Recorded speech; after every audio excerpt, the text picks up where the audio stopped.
प्रणाम आचार्य जी।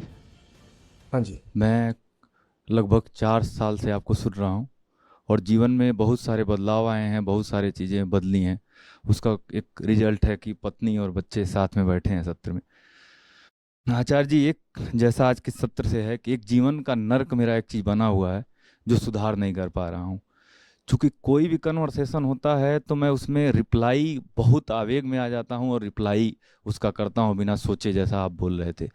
बाद में वो बात कुछ कल्पना में मैं सोच लेता हूँ और रिप्लाई, चाहे मेरे साथ काम करने वाले मेरे कलीग हैं, चाहे पत्नी हो गई, बच्चे या किसी से, अभी सत्रों में जोड़ने की बात होती है, कोई नहीं मानता है बात तो मैं उखड़ पड़ता हूँ, कहर भर जाता हूँ। ये बात सुधार हो ही नहीं रहा। बाद में गिल्टी होती है, सोचता हूँ, लेकिन फिर अगले दिन वही चीज़ शुरू हो जाता है। ये सुधार मैं कर नहीं पा रहा हूँ। इस पे मुझे राय दीजिए, मैं इस चीज़ को कैसे सही करूँ। आपने कहा पत्नी है, बच्चे हैं, बच्चे ऐसे हो जाइए। देखिए, बच्चों में आश्चर्य का भाव कितना रहता है, वंडरमेंट कितना रहता है। आप अपने बच्चे को कहीं पर ले जाएं, मान लीजिए चिड़ियाघर ले गए, वहाँ तरह तरह की मछलियां हैं, जीव जंतु हैं, हिरण दौड़ रहे हैं, ये सब चल रहा है। हाँ, एक के बाद एक ये सब आ रहे हैं। ऐसे ही होता है ना चिड़ियाघर में, ये है, अब ये है, अब ये देखो, अभी हालांकि चिड़ियाघर कोई अच्छी जगह नहीं होती, मैं चाहता हूँ खत्म कर दिए जाएं, पर उदाहरण के लिए। तो ये सब एक एक करके आपके सामने जानवर आते हैं, तो आप क्या करते हो? आप भाग के अगले पे चले जाते हो? बच्चे होंगे तो क्या करेंगे? बच्चे के सामने एक मछली आ गई, और मछली एकदम ही अजीब तरीके की है, ऐसे मुंह खोल रही है, कुछ कर रही है, लाल पीली नारंगी रंग भी उसके बदलते से रंग रहे हैं। हाँ, कभी भाग जा रही है, कभी छुप जा रही है, ये सब कर रही है। तो बच्चा क्या करता है? बच्चा वहां विस्मित होकर के ऐसे उसको देखने लग जाता है। हाँ, तो वैसे ही आपके सामने कोई चीज आई है, वो एक जानवर है। आप अगली चीज पे क्यों भाग रहे हो? किसी ने आपको कुछ लिख करके भेज दिया, वो एक जानवर की गति है। जैसे मछली अपनी गति करती है, किसी जानवर ने गति करी, उसने आपको कुछ लिख कर भेज दिया है। आप जल्दी से भागोगे थोड़ी कि मैं आप कुछ लिख के भेजूंगा। आप वहां विस्मित खड़े हो जाइए, क्या करिए, कहिए वाह गजब है, क्या प्रकृति है, क्या चीज है।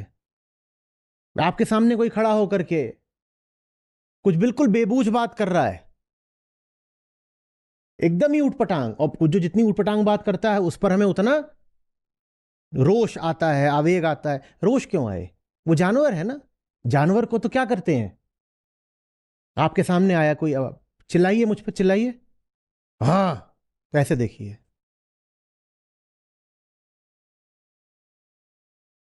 खुदा की कुदरत।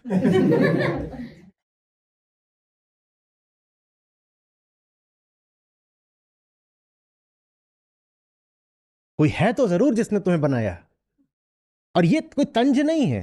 जानवरों पर आप ताने मारते हैं क्या? चिड़ियाघर में इतने प्रकार के जीव हैं, उन पे ताने मारे जाते हैं। ये आप तब कर पाएंगे जब आप खुद को खतरे में ना पाएं। चिड़ियाघर में उसके और आपके बीच में एक बाड़ लगी है, तो इसलिए आप उसको आराम से, आश्चर्य से निहार लेते हो ना। शेरनी है, उसके शावक हैं, और शेरनी भाग रही है पीछे पीछे, वो भी अपना, आप ऐसे देख रहे हो, क्योंकि बीच में लोहे का जाल है और सरिये हैं, सलाख है। वो ना हो तो शावक शेरनी के पीछे नहीं भागेंगे, वो सब मिलके आपके। डर जब होता है तो आदमी प्रतिक्रिया कर देता है। चिड़ियाघर में भी अगर डर हो तो आप उनको ऐसे निहार नहीं पाओगे, या निहार लोगे? चिड़ियाघर में जितने जीव जंतु होते हैं, आप उनको एकदम ऐसे स्निग्धता से देख पाते हो। क्यों देख पाते हो? डर नहीं है, खुद को बचाने की कोई आतुरता नहीं है। पता है मैं तो बचा हुआ हूं ही, तो फिर आप उनको ऐसे देख लेते हो। Wow shark, mama, look at her teeth, wow. अब यही अगर पानी के अंदर आ जाए वो शार्क, वो बोलेगी मामा लुक है, मामा कहाँ भाग गई? मामा बोली तुम जानो तुम्हारी शार्क जाने, सबसे पहले तो मैं बचूं, भग गई।